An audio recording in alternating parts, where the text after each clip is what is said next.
गांव के बीचों बीच एक पुराना कुआं था।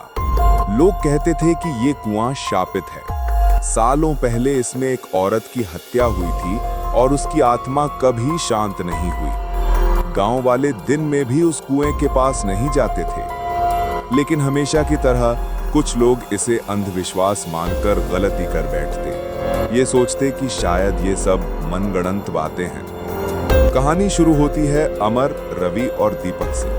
ये तीनों दोस्त गांव के शरारती और निडर माने जाते थे। एक दिन चौपाल पर बैठे बैठे उन्होंने गांव के बुजुर्ग से कुएं की कहानी सुनी। बुजुर्ग बोले, बेटा, उस कुएं में मत जाना।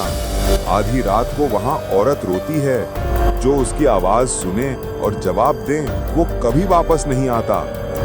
अमर हंस पड़ा, अरे बाबा, ये सब डराने के किस्से हैं, सच कुछ नहीं। तीनों ने तय किया कि वे आधी रात को कुएं पर जाकर सच्चाई जानेंगे। रात 12 बजे तीनों चुपके से घर से निकले। कुएं तक जाने वाली पगडंडी सुनसान और घुट अंधेरी थी। चारों ओर बस झींगुरों की आवाज और दूर कहीं से कुत्तों का भौंकना आ रहा था। जैसे ही वे कुएं के पास पहुंचे, उन्हें अजीब सी ठंडक महसूस हुई। दीपक ने कांपते हुए कहा, यार, ये हवा इतनी ठंडी क्यों है? अमर ने हंसकर जवाब दिया, डर मत, चल देख, कुएं में झांकते हैं। उन्होंने कुएं में झांका। अंधेरा इतना गहरा था कि कुछ दिखाई नहीं दे रहा था। अचानक कुएं से एक औरत के रोने की आवाज आई, बचाओ, बचाओ। तीनों सन्न रह गए। रवि ने कांपते हुए कहा, तुमने सुना? अमर ने जोर से कुएं में झांक कर कहा, कौन है नीचे? आजा बाहर। तभी पानी की लहरें हिलने लगी और कुएं से ठंडी हवा का झोंका उठा। दीपक ने मोबाइल की फ्लैशलाइट कुएं में डाली। अचानक पानी की सतह पर एक औरत का चेहरा दिखाई दिया। फटे बाल, लाल आंखें और चौड़ा मुंह। वो चेहरे को देख ही रहे थे कि औरत ने अचानक चीख मार दी, तुम्हें बुलाया किसने? आवाज इतनी डरावनी थी कि तीनों पीछे गिर पड़े। तीनों जान बचाकर भागने लगे, लेकिन कुएं से पानी उछल उछल कर बाहर गिरने लगा। पानी की हर बूंद से छोटे छोटे काले साए निकल रहे थे, जो उनका पीछा कर रहे थे। रवि ने देखा कि पगडंडी पर उनके आगे आगे वही लंबे बालों वाली औरत खड़ी है। उसकी सफेद साड़ी लहूलुहान थी और आंखें जल रही थीं। उसने हाथ फैलाकर कहा, अब तुम कभी नहीं बचोगे।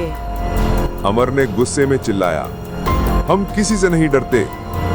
लेकिन अगले ही पल चुड़ैल ने उसकी गर्दन पकड़ ली और उसे हवा में उठा दिया। अमर का शरीर कांपता रहा और उसकी चीखें रात के अंधेरे में गूंजती रहीं। फिर अचानक उसका शरीर कुएं में फेंक दिया गया। कुएं का पानी लाल हो गया। दीपक और रवि भागते भागते गांव पहुंचे। दोनों हांफ रहे थे और पूरा शरीर कांप रहा था। लोग इकट्ठा हुए तो उन्होंने सब बता दिया। गांव वाले डर से सन्न रह गए। सुबह जब लोग कुएं पर पहुंचे तो वहां अमर का कोई निशान नहीं था। सिर्फ कुएं की दीवार पर खून से लिखा था, जो मुझे जगाएगा उसकी मौत तय है। गांव के पुजारी ने बताया कि सालों पहले एक औरत को इसी कुएं में जिंदा फेंक दिया गया था। वो गुनहगार नहीं थी, लेकिन झूठे इल्जाम में गांव वालों ने उसे मार डाला।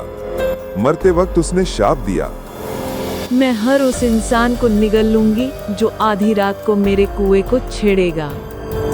तब से उसकी आत्मा उसी कुएं में बंधी है। आज भी वो कुआं गांव में खामोश खड़ा है। लोग दिन में भी उसके पास नहीं जाते।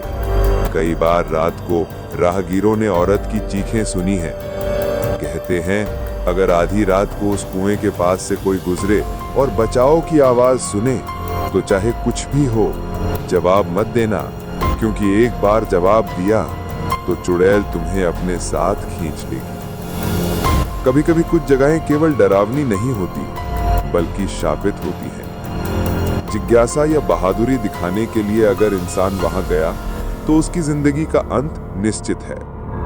दोस्तों, अगर कहानी आपको पसंद आए तो प्लीज लाइक, शेयर और चैनल को सब्सक्राइब जरूर करें।